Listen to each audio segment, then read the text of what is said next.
You ask Tiger to solve.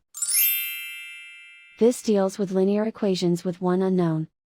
The final result is x equals 3. Let's solve it step by step.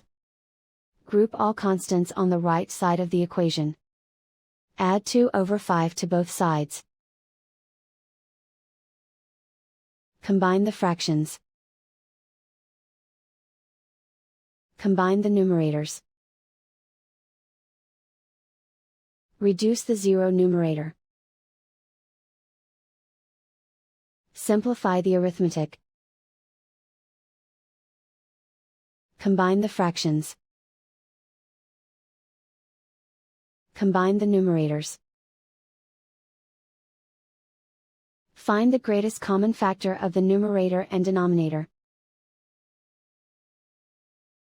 Factor out and cancel the greatest common factor. And so the final result is x equals 3.